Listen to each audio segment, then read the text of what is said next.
Mirë se vjen në këtë audio dhe të ftoj në një lloj udhëtimi madhështor, në një udhëtim vizionar, pak a shumë si një gjendje meditimi. Prandaj, të lutem, vendosi duart tek zemra jote dhe nëse nuk i ke mbyllur syt akoma, është momenti ti mbyllësh tani. Pra dhe një herë, duart i ke të zemra dhe syt të mbyllur. Atëherë le të filloj me një falënderim për vendin ku je tani dhe për mundësinë që ke të jesh aty ku je. Sepse edhe kjo është e rëndësishme, që je në gjendje të dëgjosh këtë video që po dëgjon tani. Nëse e ndjen që zemra jote po rre, falenderoje që po rre për ty. Që deri tani ka rrahur për ty 100.000 herë në ditë, vetëm për ty. Dhe për atë që ka përjetuar me ty, me dëshirë ose jo, por e rëndësishme që i ka mbijetuar të gjitha ngjarjeve si të bukura, ashtu dhe ato të tjerat në jetën tënde. Sa shumë njerëz ke njohur në jetë, sa shumë situata ke përjetuar në jetë dhe pavarësisht se çfarë ishte ajo që përjetove, zemra jote ka rrahur gjithmonë për ty. Thjesht ka rrahur për ty, pa kushte. Ti nuk e bër asgjë, as nuk e ke paguar, por është thjesht dhurata jote e ditëlindjes. Zemra jote rreh për ty. Pa ndërprerje, ditë e natë. Edhe kur je në gjumë ti, ajo nuk ndalet kur, por të ruan nga çdo e keqe që ta ofrohet. Le të shohim gjithë momentet e jetës tënde që prej lindjes e deri sot. Ato momente për të cilat ti ndihesh falendërues. Për gjithçka që mundesh të shohësh, të dëgjosh, të kuptosh. Cilat suksese ke festuar? Cilat situata të bukura ke mundur të shijosh dhe jetosh? Sa shumë dhurata ke marrë nga kjo jetë? Partnerin ose partneren tënde, fëmijët, sukseset, shkollat e ndryshme, momente madhështore. Përjetoj dhe njëherë me imagjinat këto situata që ke jetuar, mos thuaj asgjë, por thjesht ndjeje ato emocione dhe ndjenja që të kanë zbukuruar momentin apo ditën atëherë kur ka ndodhur. Çfarë ke parë në atë moment? Çfarë ke ndjerë? Çfarë arome ke nuhatur? Çfarë i ke thënë vetes tënde në atë moment? Si e hedhur apo kërcyer nga gëzimi? Si ke reaguar apo bërtitur? Sa krenare ishe për atë që të ndodhi? Kujtoj njëherë këto momente, pavarësisht se çfarë momentesh kanë qenë. A ishte një shëtitje me të afërmit e tu? A ishte ndonjë lule që të çeli në obor apo në dritare? Apo ishte ndonjë lojë që ke luajtur? Ndoshta ishte një mysafir i papritur.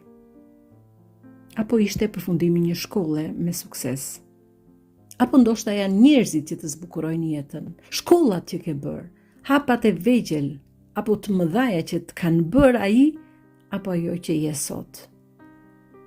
Sa fat ke pasur për t'i arritur gjërat? Sa krenare apo krenar je me ato që ke arritur deri tani dhe je personi që je sot. Ky, njeriu i mirë që i rre zemra aq bukur dhe e mban në jetë. Zemra rreh për ty, vetëm për ty. Të gjitha ato momente që njeriu bërtet nga gëzimi dhe thot juhu, apo ndoshta ka dhe lot në sy prej gëzimit. Ti nuk e përjetuar vetëm momentet e bukura, por le të shohim dhe momentet e tjera. Nëse është e mundur, edhe aty të gjej mundësinë të themi faleminderit. Edhe pse është vështirë të gjesh momente falenderuese në situata të tilla. Çfarë ke marrë si eksperiencë nëse shikon sot atë situatë? Çfarë ke mësuar prej saj? Eksperienca mblidhet vetëm atëherë kur nuk merr atë që doje të merrje. Sa herë nuk e marr atë që doje të merrje.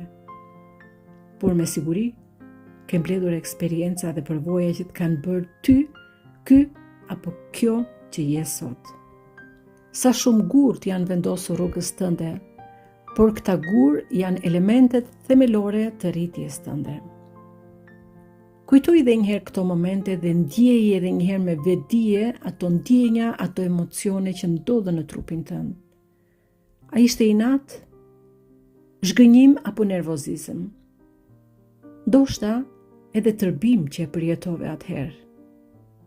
Çfarë kanë bërë gjithë këto emocione me ty? Çfarë dhurate të serviren më vonë? Cilat vlera dhe parime ke fituar? Je një njeri që ngre zërin për shanset e njeriut, për të drejtat e grave apo të fëmijëve? Cilin mesazh ke për të ndarë me botën? A mund t'i pranosh të gjitha gjërat që nuk të pëlqejnë dhe që lidhen me ëndrat e tua, t'i lësh kështu pa ndryshuar asgjë? Apo ke ndjesinë që ke aftësinë të ndryshosh diçka me misionin tënd? S'ka rëndësi nëse je ekspert, mësues, mjek, infermier, inxhinier, kuzhinier, arkitekt, mentor, speaker, apo çfarë bën në jetë. Pyetja është çfarë bën ti me pasion, cili është talenti yt në këtë jetë. Je për paqe apo për luftë? Je pro apo kundra kryeministrit tënd? Nëse je kundra, a i ke shkruar ndonjë letër pse je kundra? Nëse mendon që është e kotë që ti shkruaj se nuk e lexon njeri, po, e vërtet, ke të drejtë, por të paktën mund t'ju thuash fëmijëve, partnerit apo partneres tënde të afërmve të tu që i dërgova një letër. Çfarë do t'ju thuash fëmijëve nëse të pyesin, cili është pasioni yt në jetë? Si mund ta përmirësosh këtë botë? Çfarë është ajo që ti do me të vërtet arrish? Kush je ti? Je si Nën Teresa që edhe pse ishte 84 vjeçe nuk u ndal së ngritur i zërin e saj? Ajo ju bëri njerëzve të ditur se ajo që japim na bën më të lumtur se sa ajo që marrim, sepse lumturohemi dy fish. Çfarë do ti si individ japësh kësaj bote? Nuk ishte vetëm Nën Teresa që ju tregoi njerëzve misionin e saj, por ishte edhe Martin Luther King që tha, I have a dream, sepse ne jemi në gjendje të ndërojmë, gjë e cila na dallon nga kafshët. Edhe kjo është një dhuratë njësoj si zemra kur erdhëm në jetë.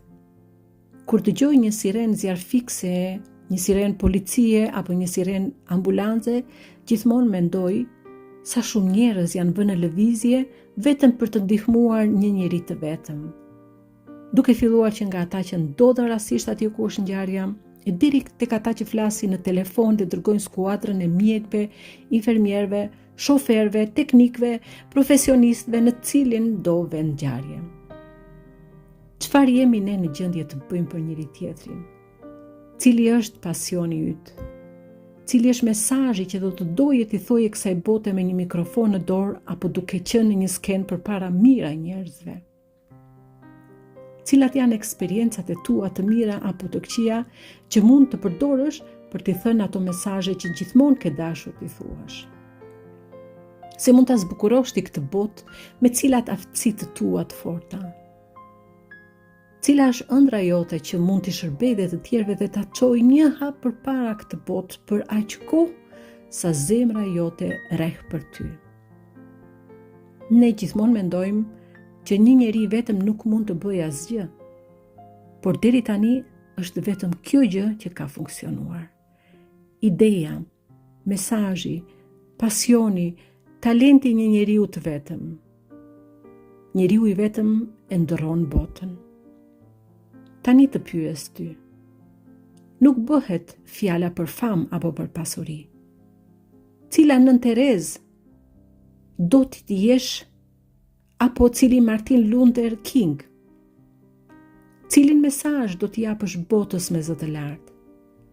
Çfarë do t'ju thuash njerëzve të cilët kur të dëgjojnë atë që thua ti do kthejnë syt nga njëri tjetri dhe do thonë, "Hey, ai apo ajo ka të drejtë."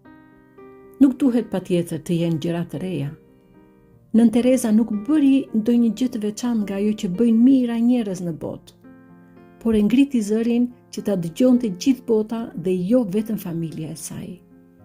Janë thjesht gjëra që ne i bëjmë pa menduar, sepse për ty mund të jetë normale, por ka njerëz të tjerë që e quajnë problem atë që ti e bën me lehtësi. Janë gjëra të vogla, por me pasoja të mëdha që ndryshojnë botën. Prandaj është bota sot ashtu si është, sepse njerëzit guxuan ta japin eksperiencën e tyre në shërbim të njerëzimit, pavarësisht se në çfarë mënyre.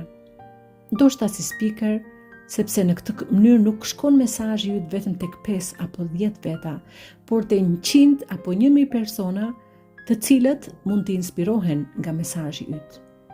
Ndoshta ndonjëherë ata që mësuan prej teje mund të harrojnë dhe emrin, por ju ka ndryshuar jeta me mesazhin tënd përgjithmonë. Ndoshta flasin që sot edhe ndoshta ti nuk e di. Ylli jot në qiell e ka marrë rrugën drejt suksesit tënd. Ti je genial, por akoma nuk e ke kuptuar si duhet. Ktheu dhe njëherë tek eksperiencat e tua. Çfarë ke parë, çfarë ke përjetuar, çfarë bën ti që nuk e bën asnjë njeri tjetër në botë. Tregoju këtë njerëzve që të dëgjojnë me kënaqësi, njerëzve që marrin inspirim nga ty, njerëzve që duan një jetë më të mirë. Njerëzit që eksperiencat e tyre të mira apo të këqija i shndrojnë në shanse të mëdha. Njerëzit që kthyen Leningradin në Petersburg. Njerëzit që e lanë botën më të bukur se sa e gjetën.